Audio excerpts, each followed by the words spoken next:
All right. Well, I have 2 minutes after, and we did start the webinar already, so our audience is waiting for us.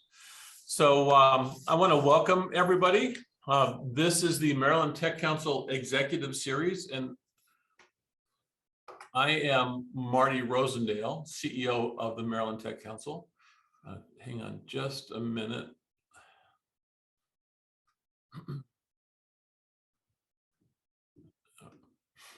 And want to welcome you this morning. So the Maryland Tech Council is the industry trade association that represents all of the technology and life science companies throughout the state of Maryland. And our presentation this morning is being sponsored by the Business Continuity Task Force. The Business Continuity Task Force, if you haven't heard about it, is a team of executive advisors and coaches that have come together as volunteers, having led or guided companies through past economic downturns to assist companies as we emerge from the COVID-19 pandemic. Our guest today is Dr. Anirban Basu. Dr. Basu is chairman and CEO of the SAGE Policy Group, an economic and policy consulting firm in Baltimore. And in 2014, our governor, Larry Hogan, appointed him chair of the Maryland Economic Development Commission.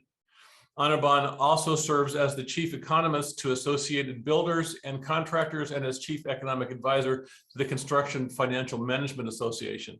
In 2007 and then again in 2016, Dr. Basu was selected by the Daily Record newspaper as one of Maryland's 50 most influential people. The Baltimore Business Journal named him one of the region's 20 most powerful business leaders in 2010, and he holds 4 graduate degrees, including a J.D. and a Ph.D. But before we get started, just a couple of housekeeping items. The chat function as well as the Q&A function at the bottom of your screen should both be active. So if you have questions or you want to make comments or you just want to put your contact information in the chat area, please feel free to do so. I'll be monitoring both of those as we go through the discussion this morning. Anirban, welcome and thank you for joining us. Righto, thank you very much, and thanks for the opportunity to participate in this discussion with the Maryland Tech Council. We'll actually be talking a bit about business continuity as I go through this material. I'm about to share my screen, and so the plan here is for me to present for about 15 minutes. So you're getting a break here because typically my presentations last 45 minutes to an hour. But in the interest of mercy, tender mercy during this holiday season, I've been asked to speak for only 15 minutes, and then we will have a discussion, and one of the things I want to do this morning is to address your questions about the economy and what it means for Maryland's economy and for the technology sector generally. This is an economic update, and let's begin. And of course, it is still the case that the single most influential factor shaping economic outcomes continues to be COVID-19, as it turns out. Let's talk a little bit about how this has impacted the U.S. economy to date. This is the broadest indication of U.S. economic progress or lack thereof. This is growth in gross domestic product, our national output. Quarterly data here, 31 years of data, but I'll focus on the right side of the slide. Now, there are 2 colors of bars here. Blue color bars are indexed to the left-hand vertical axis, red color bars to the right. Reading from left to right, the last blue colored bar here is the 4th quarter of 2019, the last pre-pandemic quarter in America. You'll remember that we marched into 2020 with plentiful momentum. It was the lengthiest economic expansion in American history.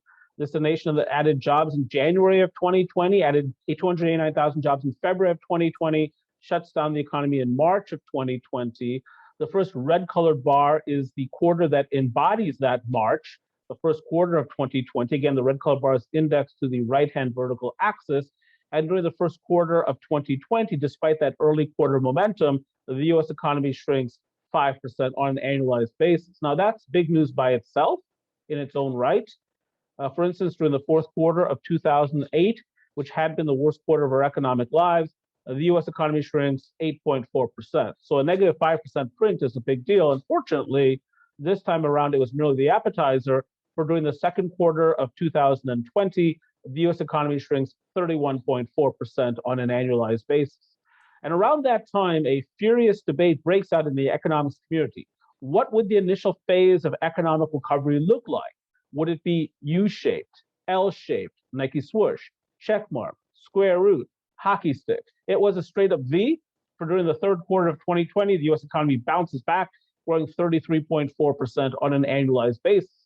Now, a lot of that growth was driven by stimulus. On March 27th of 2020, Donald Trump signs the CARES Act, the Coronavirus Aid, Relief, and Economic Security, or CARES Act. That's a $2.2 to $2.3 trillion package. Less than a month after that, another package is injected to the economy, including more monies for paycheck protection to support business and also more monies to bulk up healthcare delivery capacity. That stimulus works its way through the economy during the summer of 2020. The US economy is coming back and into the fall. But by the fourth quarter, that stimulus begins to wane in impact. And by the fourth quarter of last year, growth slows to around 4% on an annualized basis. More stimulus is injected to the economy on December 27th during the Trump administration, the final days of the Trump administration. And then again by the Biden administration on March 11th. That's your American Rescue Plan Act of 2021. And the economy takes off once again, growing more than 6% on an annualized basis. But note, the last quarter for which we have data, US economic growth softens markedly, just 2.1% growth. And also, the third quarter brings with it a whiff of stagflation as inflation picks up. And you've heard this a million times, inflation running at a 6.2% year-over-year annual rate or year-over-year pace between October of last year and October of this year. Now, that notwithstanding, despite that third quarter slowdown and that whiff of stagflation, along this dimension, America's more than fully recovered. If you compare GDP during the second quarter of this year compared to the pre-pandemic tally, our economy by that point was 0.8% larger. So we're recovered in terms of national output, but along many other dimensions, we have not fully recovered. And one of those dimensions is the US labor market. Let's talk about that now.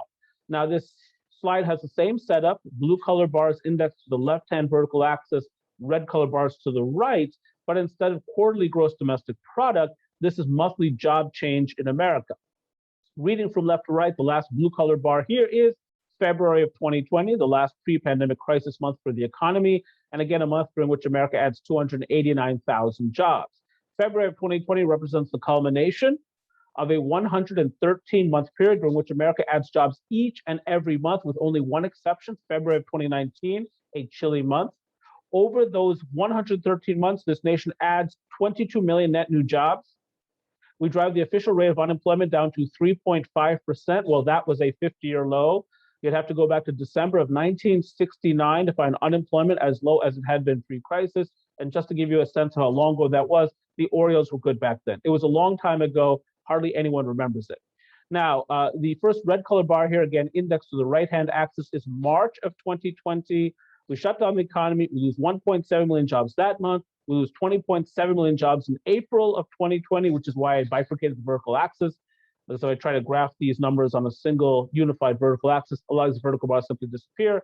So if you do the math on that, between March and April of 2020, we lose as many jobs as we'd added in the previous 113 months. We wiped out a decade of job growth roughly in this country in a few weeks.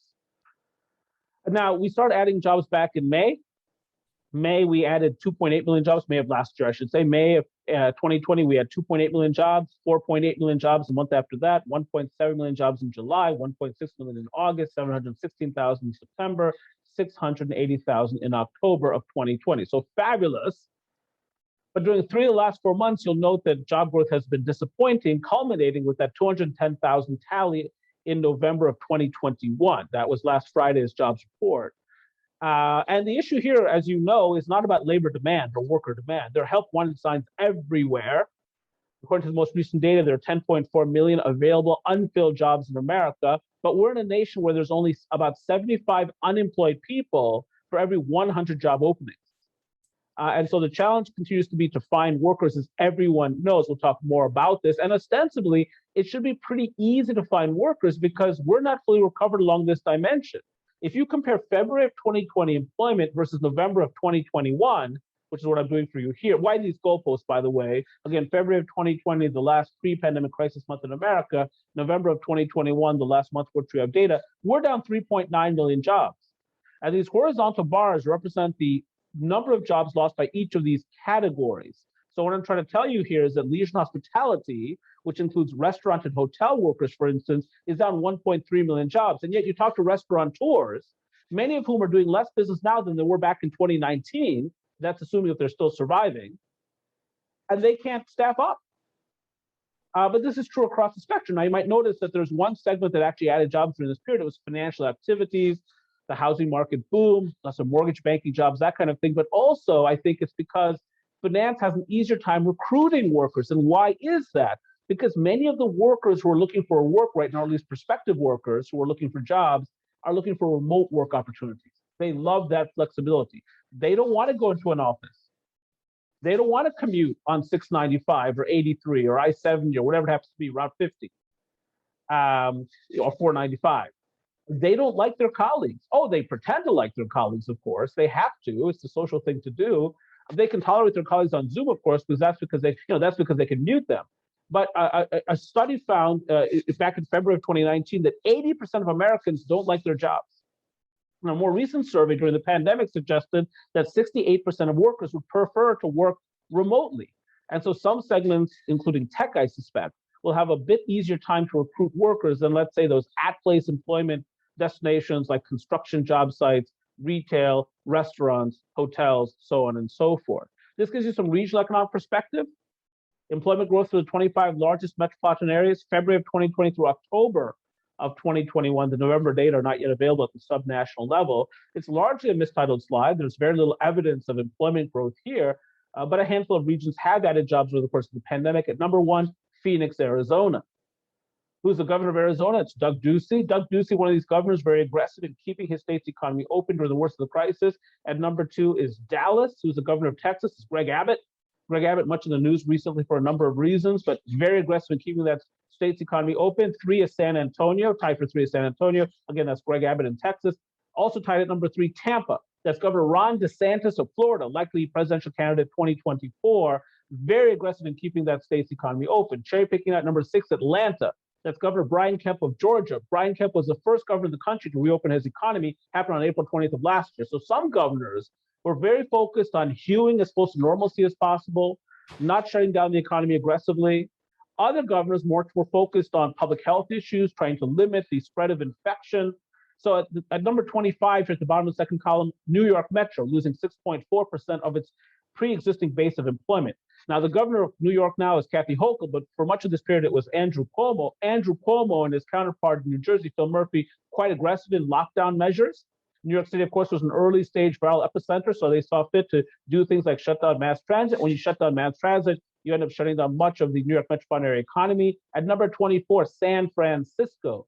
Who's the governor of California? Why, it's the wickedly handsome Gavin Newsom, utterly gorgeous himself to be a Hollywood actor. I'm not sure why he's not one. The point is, very aggressive in keeping that economy locked down. Some of the California markets were early stage viral epicenters. So all kinds of things shape these data, but public policy is one of them. And you might say, well, Anirban, look, we really shut down the economy aggressively about a year and a half ago, and now we're in December of 2021. Does this still matter? It matters. Why? I'm reminded of the parable of Humpty Dumpty. Perhaps you've heard this story. Humpty Dumpty was an egg, but here's the thing, an egg with human characteristics. In particular, Humpty Dumpty had legs and arms. And one day, Humpty Dumpty sitting on a wall, minding his own business, swinging his legs back and forth, as many of us do when we're sitting on walls. And somebody, in a very mean spirit, pushes him off that wall. No one knows if it was, OJ or who it was, but the point is, because OJ was wearing gloves, but the point is this, the egg breaks. Now, all the king's horses and all the king's men rush. And now, I don't know why the horses were there, they have no hands, but even the men could not put this egg back together again. Here's my point. The economy is like an egg. We broke it. But in some areas of the country, it broke less. And so it's been easier to piece back together again, at least in part.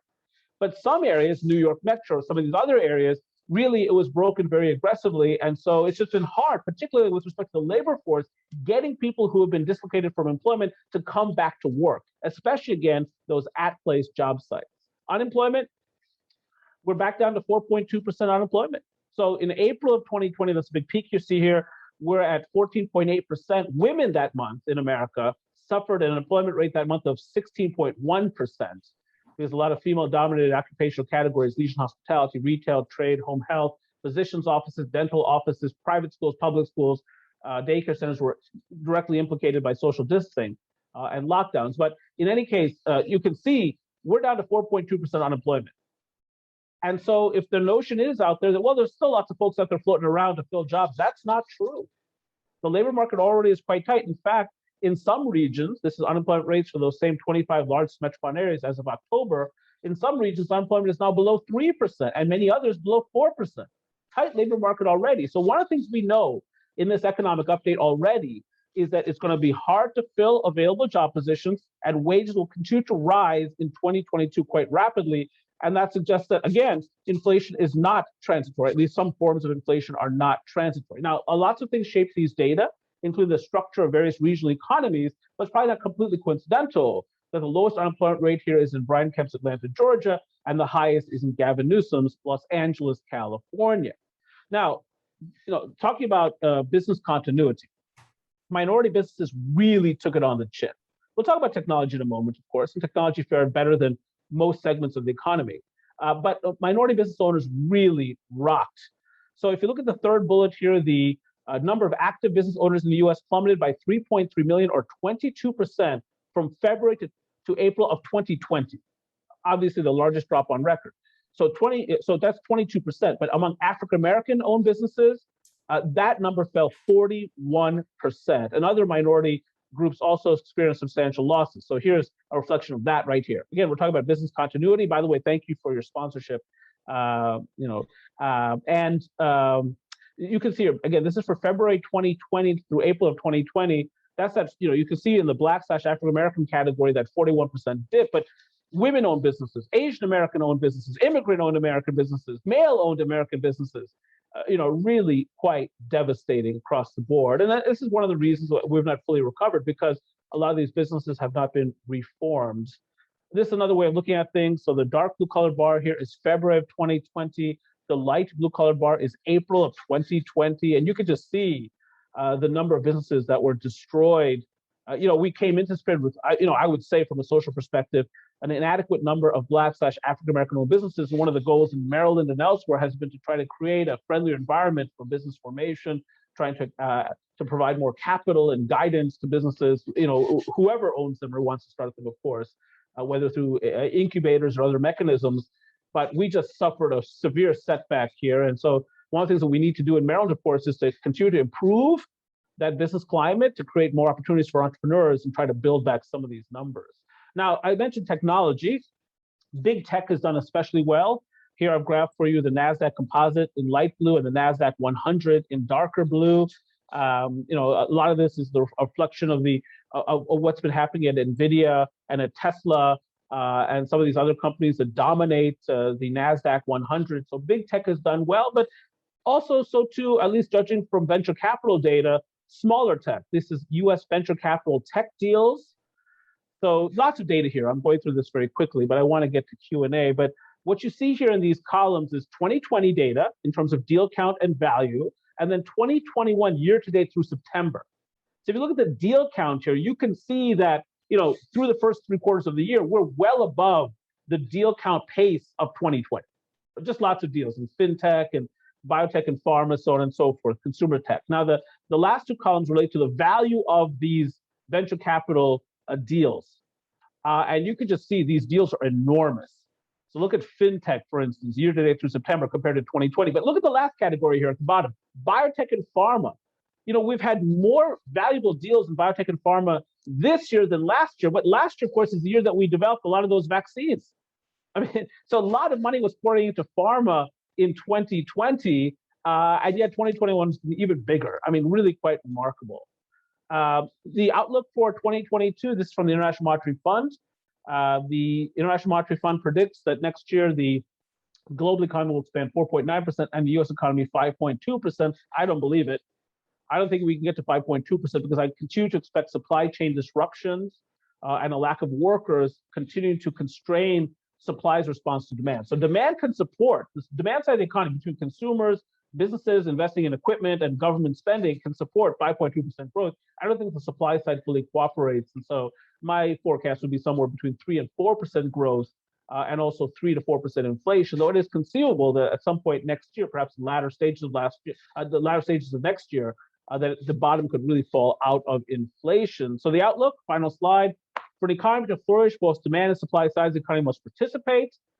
We have ongoing federal spending, of course, lots of money coming out of the ARPA, the American Rescue Plan Act of 2021, yet to be spent, including by state and local governments. Obviously, just passed the new infrastructure package, which was signed by Joe Biden on November 15th. So demand is strong, but supply continues to be constrained. We have a shortage of 80,000 truck drivers in this country. We don't have enough carpenters and pipe fitters and plumbers and electricians and others that would be asked to work on various forms of infrastructure.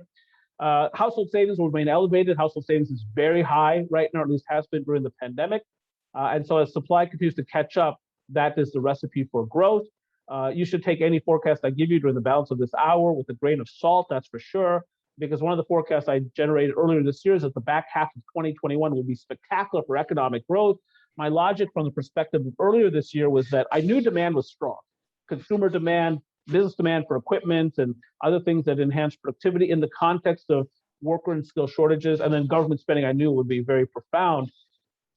And I thought that the supply side of the global economy would come back more forcefully, but Delta quashed that. And now here comes Omicron, which maybe not as problematic as we thought maybe a week to 10 days ago. But the point is, one can expect these supply chain disruptions to continue. And so the back half of 2021 has been more mediocre. This quarter, the current quarter, will be good for the economy, has been good for the economy. Consumers are spending like crazy out there during the holiday shopping season.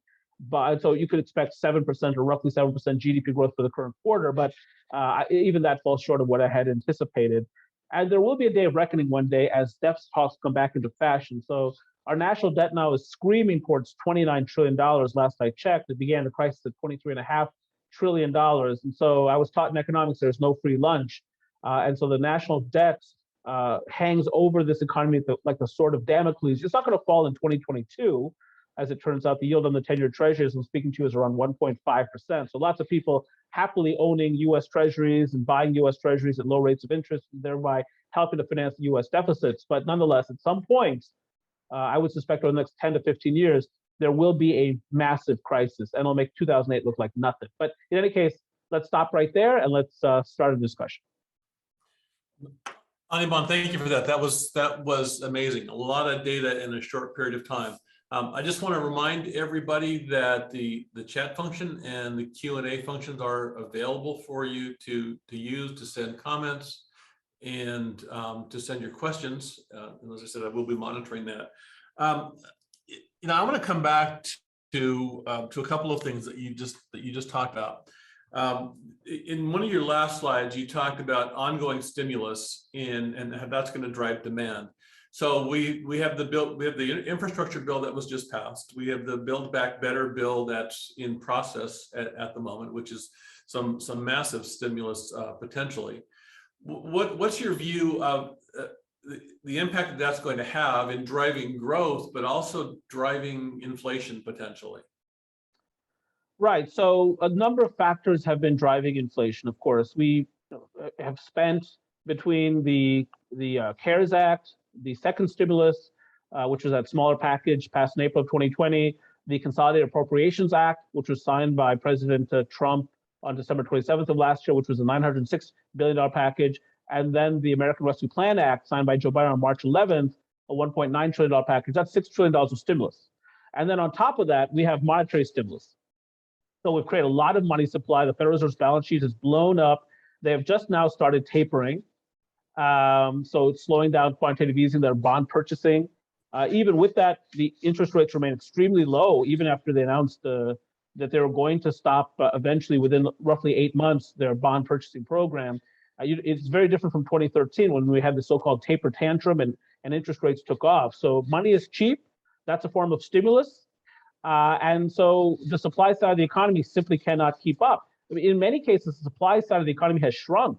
I mean, our labor force has shrunk. We have fewer workers, fewer people working and fewer people looking for work than we did prior to the pandemic.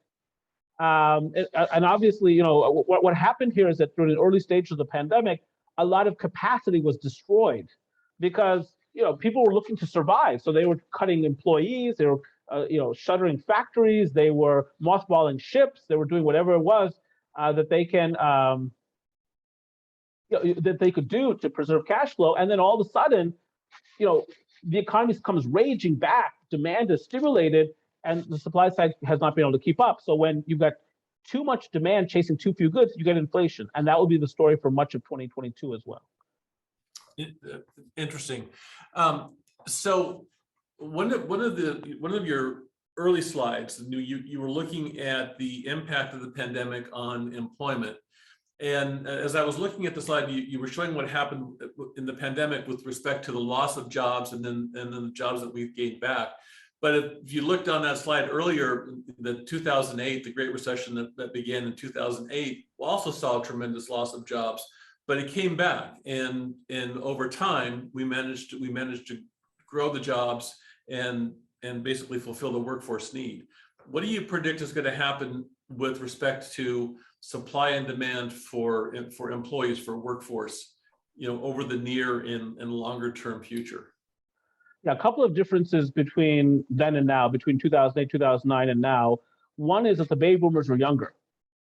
And so one of the things that we saw during this pandemic is that a lot of baby boomers, who are now in their 60s, as it turns out, some are now in their 70s, retired earlier than anticipated. So we lost about 1.5 million baby boomer employees prematurely. For various reasons, they retired during the early stages of the pandemic. And in many cases, those are our best workers. Mm-hmm. In segments like construction and manufacturing, that's your best machinist, that's your best electrician, plumber, pipe fitter, roofer, glazier. These are people who took shop class in high school. So they learned early in their lives a love for heavy equipment, work with their hands and minds at the same time. Really very productive generation. And they've now retired in large numbers. And so no surprise, we don't have enough construction workers. I mean, I don't know how we're going to deliver all this infrastructure because we had a lack of construction workers before the infrastructure bill was passed. That's inflationary, as an example. And so we're left with younger generations to fill these job openings. Now, here's another thing. We didn't have the opportunity to work from home back in 08, 09. But now a lot of Americans are looking for those remote work opportunities. And in many cases, I mean, I'm seeing the migration to the suburbs and into rural areas. So they've basically said, I don't want to live in a metropolitan area anymore. I don't want to live in the urban core anymore. I want to find a remote work. I want it to be quiet. I want to spend time with my cat and my computer. And I don't want to see that many people. And so things have really changed. And that's why you hear employers screaming out for workers. Now, another factor here, of course, is immigration. America's incredibly confused immigration policy, which, as you know, technology has been really affected by changes in the H-1B visa program and the fact that fewer people are coming in under the H-1B visa program. So if you look at employment in America among people with H-1B visas working in mathematical or technology fields, employment is way down. That's not because they're not job openings. It's because we don't have enough people coming in under that visa program. So it's across the board. Mm-hmm. And again, that's inflationary. So for some of our tech companies that are in robotics and automation, is this the era of automation? Is that where we should be looking? Completely. It's the era of 3D printing and drones and driverless vehicles and artificial intelligence and all of that to replace human beings. And this is not just an American issue. As you know, in certain European societies and in Japan, as it turns out, population is actually declining. Mm-hmm. And so we need more robots, for instance, to take care of older people, which you see in Japan as an example. If you don't have enough young workers to take care of older people, then create some robots. And so we're seeing increasingly that's the kind of thing that's happening. It's really quite remarkable, but that means that the world is technology's oyster. I mean, it's technology's oyster. That's where enormous riches will be generated, and that's already happened, by the way. We know all about these unicorn firms and so on and so forth, but that's being driven in part by these macroeconomic and demographic shifts in which we just don't have enough workers to satisfy demand, and so you turn to technology, productivity-enhancing technology. So yes, this is that, and of course, with all this computing power, the opportunity to innovate algorithmically or otherwise is really quite profound. So, a lot of my economic development colleagues, they measure their success on the number of jobs and job growth. And when they provide incentives to corporations to move here or to grow here, there's always a job growth number attached to that incentive.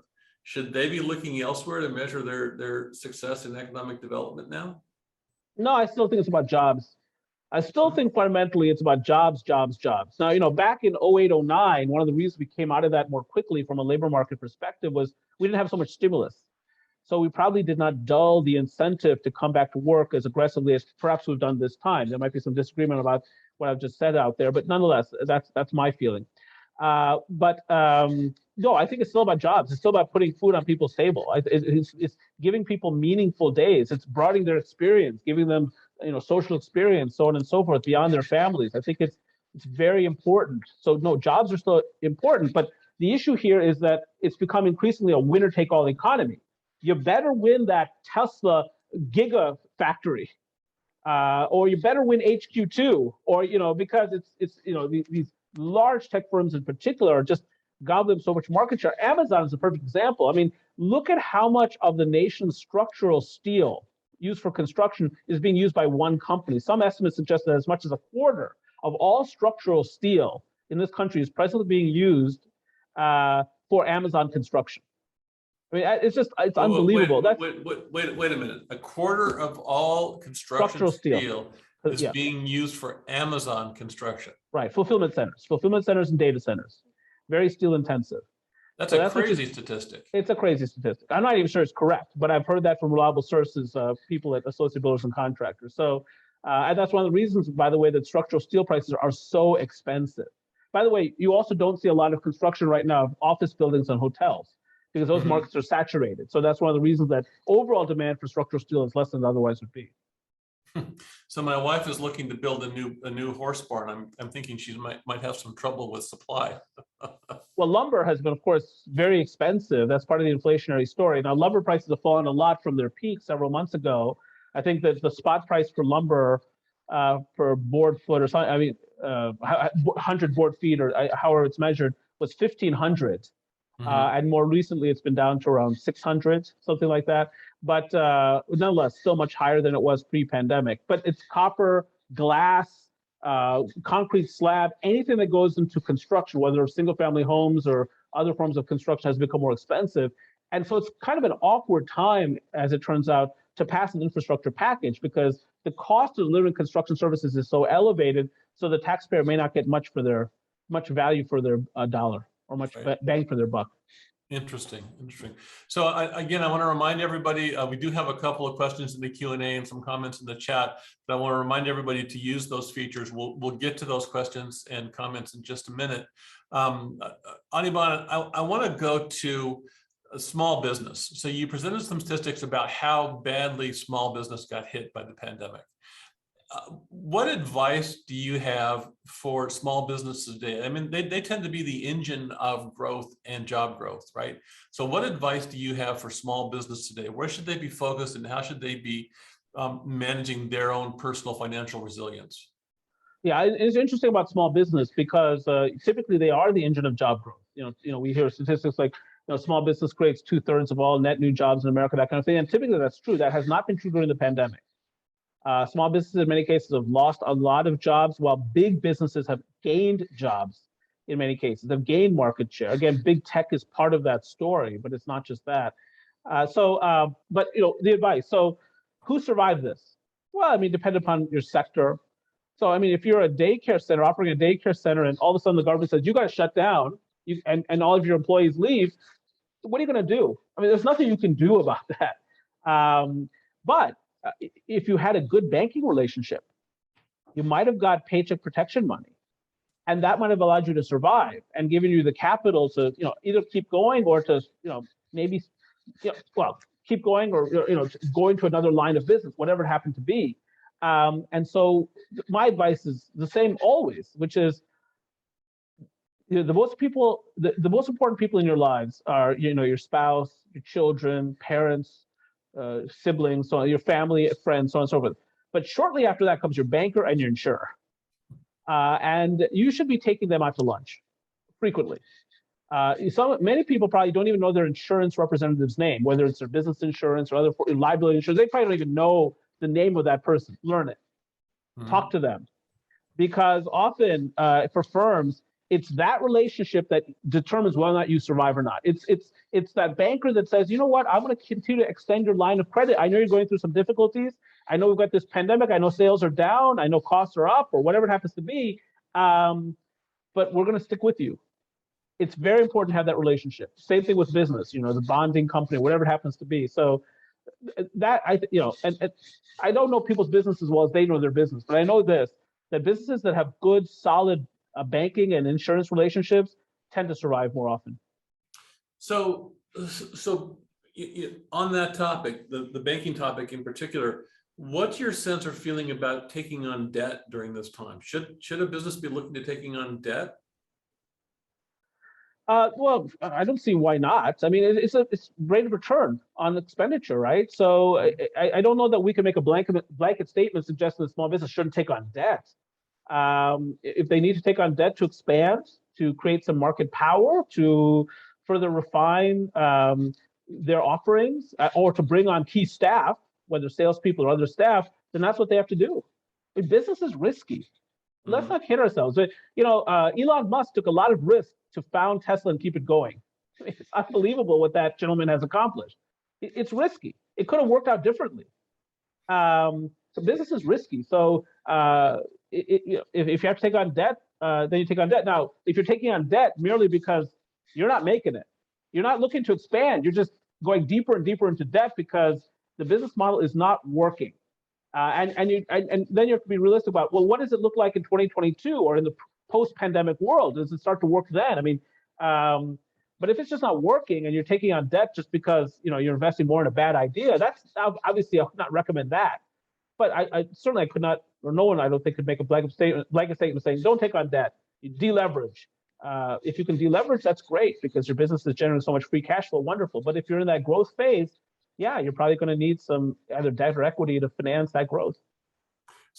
So Anirban, you make a good point about taking on debt if the business is just not cutting it. But a big part of what I'm hearing in members that I'm talking with is that pre-pandemic their business was doing well. It was thriving. They were growing. They were adding employees. The pandemic hit them hard, and now they're wondering, is that growth that they saw pre-pandemic going to come back, or has the world changed so much that it's not going to come back? And frankly, there's a lot of self-doubt in leaders because of this uncertainty. And so my question around all of that is, what advice do you have? So for a company founder who's got that doubt about the future, where should they be getting their information? Where should they be looking to get the data that they need to predict what their business needs to do in order to succeed in the future? Look, we all have doubt. Anyone who's formed a business has doubt. I formed my business in 2004. I had lots of doubt. I mean, I asked the question to myself almost every day that year, what the hell am I doing? Why am I not getting a salary? Why am I not getting paid? Why am I by myself all the time? So we all have that. But the question is, let's take it this way. It is a new world. We're doing things differently. So you have companies like Tesla and Rivian that have greater market value than General Motors and Ford. It's a new world. And so the question is, do you have a business model that can address the new world? Many years ago, it was Blockbuster. Then it was Netflix. And Netflix sent us DVDs by mail. That was a business that should be dead, but they pivoted and said, it's a new world. We're going online. We're going to go streaming, and look at them today. Unbelievable. Now, I mean, the company's balance sheet is not perfect, but the point is they are relevant. So it's a new world. People are consuming things differently. And if you're in technology, it's your world. Because as long as you can spot those emerging megatrends, right? I think cable TV is in trouble. It's a new world. So you've got to roll with the punches. And if you can do that, the world is your oyster. And then, of course, the biggest question is, what is your passion? Several years ago, a friend of mine started a company that does these personality tests to determine the kinds of jobs people are suited for, the types of employers. So I took the test. I got to take it for free. And it's on a 1 to 10 scale. So they talk about your analytical abilities, and the higher the score, the better. So are you strong analytically? Are you strong in terms of communications? There's one question about manageability, or one set of questions about manageability. How capable are you of being managed? I got a 1. I am unmanageable. If you hire me, I will subvert your business. I will do everything my own way. And I will do it to spite you, not even because it's a better way. That's what that suggested. I had to start my own business. So if that's your passion and that's who you are, and you think you have a great idea, you got to run with it. You only live once. That's great. I love that result on the personality test. I took one a while back, and my result came. One of the comments was, Marty always follows the rules as long as they're his rules. So we do have a comment and a question here that I want to bring up, because you were talking about the future, and that is, what are your thoughts on the future of fintech, financial technology, blockchain, cryptocurrency? Where is all that headed? Look, I have no idea why Bitcoin is $50,000 a unit. I don't know. I don't know why Ethereum has done so well and become so valuable. I have a Coinbase account, of course, because I have a fear of missing out. So I buy, Ox and Stellar Lumens and Bitcoin and Litecoin and Ethereum, all that. But I have not the foggiest clue, why these things are so valuable. I understand that blockchain technology is very powerful and that will increasingly penetrate financial services. So that's an aspect of fintech. I don't know if cryptocurrency is going to survive very well, but blockchain clearly is a breakthrough in terms of technological development. But yeah, I think you're going to see more and more efforts to develop new payment systems to try to foil bad guys, to try to countervail fraud, to collect more data on transactions, so on and so forth. And so we have continued to see a lot of innovation in financial services. Fintech is a big deal. You see that in New York City, you see that in Silicon Valley, of course, elsewhere. What can I tell you? It's part of a mega trend. And part of this is global too, because the global financial system is still in disarray. We have multiple currencies, difficulty transacting, obviously a lot of fraud. So yeah, fintech will be one of the huge winners going forward. Ask any 27-year-old male in America, they understand. They'll tell you they understand why Bitcoin is so valuable. It's digital gold, they'll tell you. They don't even know what that means, but they say it with confidence. So you say, okay, you know what you're talking about. But I don't understand why it's valuable, but I know that it's created trillions of dollars of value. I've had a fear of missing out. So it's part of the innovation. We'll see where it works out, how it ends up. Interesting. Yeah, digital gold. I like that. So along the same lines, thinking about the future, another comment that's come up here, and I want to remind everybody, so we are in the Q&A session now, so please use the Q&A function or the chat function. But the question is, what do you see for the future in energy? And it seems to me that recently all of the talk and chatter around clean tech, sustainable tech, energy, battery power, it's all been magnified. I don't know if it's a result of the pandemic or whether it was just going to happen anyway, but where do you see all that headed? Oh, yes. So in 30 years, we will have much less carbon release from the global energy sector than we have now. Orders of magnitude less in terms, we're making that transition now. So I think it took, 200 years to go from whale oil to coal, something like that. And then 100 years to go from coal to gasoline and other fuels like that.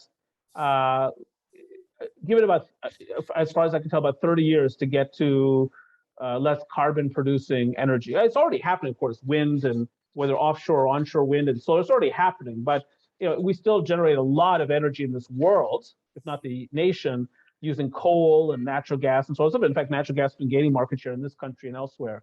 And that probably continues for some time. So still continue to burn a lot of fossil fuels. But yeah, clearly, and there's some resistances, by the way. I spoke recently I gave a presentation in central Pennsylvania. And a congressman representing that area came up to me and said, all this clean energy stuff, it's really the government that's forcing that on us. It's not what people want. It's what government wants. I said, Congressman, have you ever spoken to anyone under the age of 40? Because you talk to anyone under the age of 40, they're talking about greenhouse gas emissions and a cleaner, better world. Certainly Generation Z is talking about that all the time. They talk about Teslas. And I hear my younger daughter speak to her friends. That's what they talk about often when they're not talking about other things, Nicki Minaj. So yes, that's where we're headed. Not, again, big tech. What is it? I think one of the things that you're seeing right now, you see these high oil prices, and I've been shocked that U.S. oil producers or shale oil producers have not produced more units of oil. because prices are high. And so you would think that that would be an inducement to produce more, but it's their investors. Their investors are saying, we don't want you to focus so much on fossil fuels. The future is wind and solar and battery technology. And that's where we want you to put your investments. And so actually, that's where a lot of these traditional oil companies are putting a lot of their incremental capital. And that's one of the reasons actually we have higher gasoline prices these days, because the American producers have not been responding to higher prices the way you would typically expect them to respond. That's interesting. I hadn't heard that view before, but that's fascinating, because that's really what will drive the change to more sustainable energies, is when the energy producers actually start making that change. And if the investors are driving that, that's huge. Yeah, so a lot of these clean tech funds, private equity funds, so on, now have board seats on ExxonMobil and so on and so forth. They're starting to drive increasingly this policy. Even companies like BP, a pariah of the global environment a few years ago, have become much more progressive in terms of thinking about clean energy. They see the turn is happening, and they want to get to that. Everyone can see basically where we're headed. So you can stick with the existing technology and be blockbuster, or you can be the new Netflix. Your choice. And CEOs are often making the choice. Let's get to that finish line first, because we can see where we're headed. Let's get there first. Right. Fascinating. So, Anirban, we have a personal portfolio question here. I'm not sure if you'll take this one or not, but the question is, with inflation where it's at and the predictions for the future, it seems like a smart time to invest in real estate properties, stock up on healthy debt for the long haul, if you will. What's your view on that? So the notion here is that we have inflation, we have an erosion of the US dollar, and that therefore you don't want to be in paper financial assets, that you want hard assets, like real estate. I'm not so sure, because we have seen an incredible run-up in real estate prices during the pandemic. So home prices come to mind, of course, but you look at apartment buildings, for instance. If you look at the capitalization rate on apartment building purchases, and people may not be familiar with this language, but often you're seeing cap rates of 3 or less. What does that mean? It means that people out there, investors are out there, because there's so much capital to deploy, are paying a lot for the free cash flow being generated by these properties. So the market is really priced up. So if you're going to invest in real estate, I like things like Class B office buildings that need some sprucing up. An older hotel that needs some sprucing up and repositioning in the market. If you can buy those on the cheap, or raw land that ultimately might be zoned for residential or some other form of development, but it's not zoned for anything right now, because it doesn't have the zoning, doesn't have the utilities, that kind of thing. So if you become a land developer, that can generate a lot of money, a fortune. I know several land developers who transport themselves via helicopter. They have cars too, but they use their helicopter to get around more often than not. So there's opportunities, of course, always in any segment, whether it's energy or real estate, whatever it happens to be, and that's true now. But be careful in real estate, because there's some asset classes that have really been priced up, and probably that pricing is unsustainable. And there's some other sort of more blue ocean type opportunities that I think that could work out. Interesting. Thank you for that. So I have a question here with respect to state policy. Do you have any recommendations for state policy that can thread the needle between job growth and inflation without growing the deficit?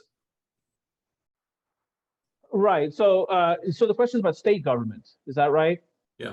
Yeah. So state government, as it turns out, at least ostensibly, can't run deficits. State government has to balance its budget each and every year, but it can run up capital indebtedness. But so much money. I mean, this pandemic has been a windfall for the state of Maryland and the city of Baltimore and many other jurisdictions, because the tax revenues did not suffer as much as many people had expected early during the pandemic. Why?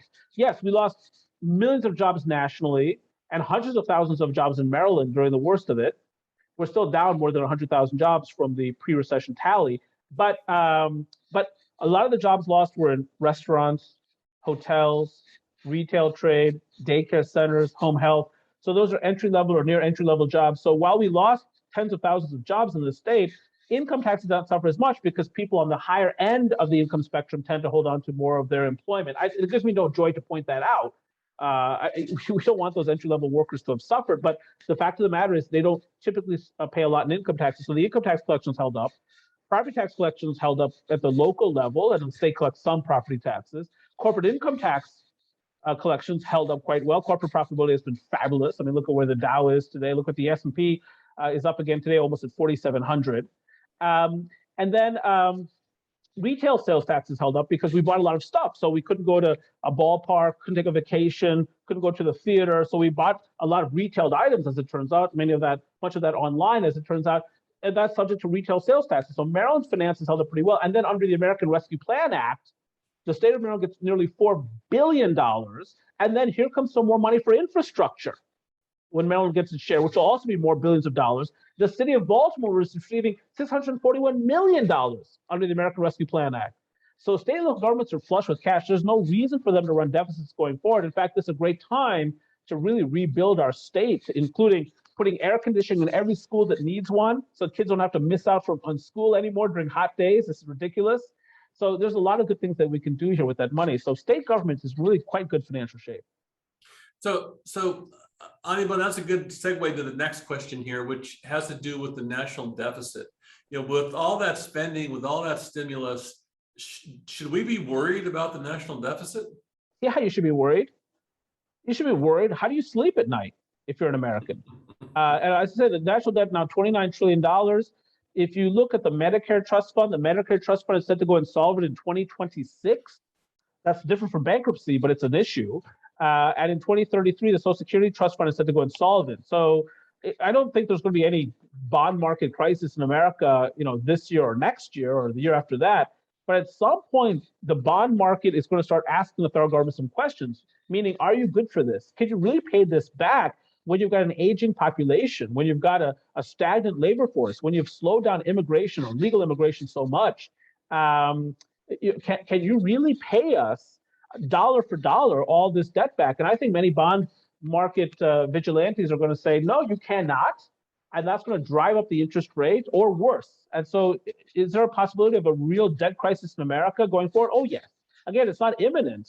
The bond market continues to give us rope with which to hang ourselves, lots of rope, as it turns out. And we're probably going to hang ourselves. Now, is it 2026, 2033, 2030? A lot of economists say it's around 2030, there'll be a crisis. That's voodoo economics. Who knows? But the point is, at some point, again, 10 to 15 years, we're going to have a real problem on our hands. And as I say, it'll make 2008 look like nothing. So I've got friends and colleagues in Australia that tell me they pay as high as 50% tax rates. Are we looking at that in our future? Are we going to be paying 50 and 60% tax rates to offset this deficit? No way. We're Americans. So when the bond crisis comes, there's three things we can do.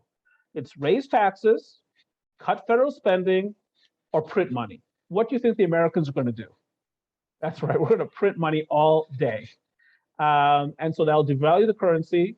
That'll drive up inflation, drive up interest rates. We'll pay down our debt, right? So if somebody owns $10,000 in U.S. Treasuries, they'll be paid their $10,000. It's just not $10,000 that's as valuable as $10,000 used to be. That's the point. They're going to take they're going to take a haircut in real terms. And but we're not going to default. We're not going to default. We'll just print money, and that's what you get to do when you are the global reserve currency. You get to print money, and we've been printing a lot of money, by the way, as it turns out. But I suspect that at some point in the future, we'll be printing even faster. So if we print money, what's that going to do to inflation? Oh, inflation takes off, of course, because you're devaluing the currency, right? So each dollar is becoming less valuable. And so instead of paying me $20,000 for a used vehicle, now I'm going to say to you, you got to pay me $25,000, because a dollar was worth $1 yesterday. Today it's worth 80 cents. So that's inflationary, and I think that's part of our future. I could be wrong. It could take a different form. There might not be a bond market crisis at all. It's just simply that there's this sort of grinding impoverishment. In other words, debt service takes up an increasingly large fraction of the U.S. Government or the federal government's budget, and so less money for homeland security, less money for national defense, less money for research and development, less money for education, infrastructure, national parks, so on and so forth. And so there's just grinding down of living standards, a la Rome or Great Britain or whatever it happens to be. Or it could be a major crisis. I believe it's more likely to be a major crisis. So, Anirban, we're coming close to the end of the hour. I'm going to take the moderator's prerogative and ask a question that I would like to ask you. I'm a capitalist. I believe in capitalism, but it seems to me that in order for capitalism to succeed, there needs to be a certain amount of inflation. It's necessary to continue to drive investor value in mature companies. It seems to me there needs to be some inflation in order to support capitalism. What are your thoughts around that? Yeah, some inflation. So the Federal Reserve's target for inflation is not 0%, it's 2%. It sort of acts like a lubricant for the economy. So imagine this. Imagine that the business is not doing well. One's business is not doing well, and one cannot offer raises, right? So what happens is, say, look, I can't offer a raise this year. I'm not going to cut anyone's pay, because people get really upset when you cut their pay. They say, look, the business is struggling. If ever this next year, if we could go without raises, it would really help the business survive, and we can hold on to our jobs, so on and so forth. People say, yeah. But in real terms, because inflation is 2%, you're actually cutting their salaries by 2% if inflation is 2%, right? So that kind of gives a flexibility that's nice. And deflation, when prices start to fall, is arguably even more problematic, because the issue is when prices are falling, people say, well, I'm not going to buy the television today, or the computer today, or the automobile today, or the house today, because the prices are falling. I'll buy in 6 months. But in 6 months, they come to that same decision point, and if prices are still falling, they say, I'm going to wait another 6 months. And what that does is it strips demand away from the economy, a la what has happened to the Japanese economy on occasion in the last 30 years or so. So 2% inflation, for instance, is a preventative measure against deflation. Right? It gives a buffer. So yeah, you're right about that. Inflation has its uses, but 6.2% inflation, consumer price inflation over the last 12 months, that's not so good. Yeah, I don't think anybody would argue with you on that. So Anirban, is there anything that you wanted to touch on this morning that we haven't talked about? Yeah, I would just say Maryland's economic competitiveness. So yesterday I gave a speech in Richmond, Virginia, and an economist came up from Mary Washington University, I think it's called. I haven't heard that much about it, or the University of Mary Washington. In any case, really good lecturer, really interesting. But he pointed out that Virginians are lucky because they get to compete with Marylanders. It was a sign of disrespect. And we really need to improve this business climate. We really need to hold on to more of our entrepreneurs. We really need to create, a better environment for our established corporations too. That corporate tax rate of 8.25% is just not competitive. So I hope the legislature ultimately hears that message, and technology, because you have so much influence over, the decision making in the state, because everyone wants more technology in their state. You've got to make that message heard in Annapolis during this next legislative session. That's all I would say. That's great. So I can tell you, we do our best to carry that message forward, and more legislators are beginning to listen to us. So I really appreciate your insight. This conversation, Anirban, has been really tremendous. We've received a number of comments in the chat about how valuable this conversation has been. So I want to thank you for that. I really appreciate your time this morning. It's been a privilege, and good luck to everyone in 2022 out there. Change the world for the better, and do it, please, in Maryland. We want more tax space, more opportunities for our people. Great state in the country, and we want to get even greater. That's right. Do it in Maryland. So just a reminder, this was sponsored by the Business Continuity Task Force. If you're interested in receiving advice from those executive mentors, you can find access or the application at the Maryland Tech Council website, mdtechcouncil.com. I want to thank you all for joining us this morning. Anirban, again, it was tremendous. Thank you so much for your time.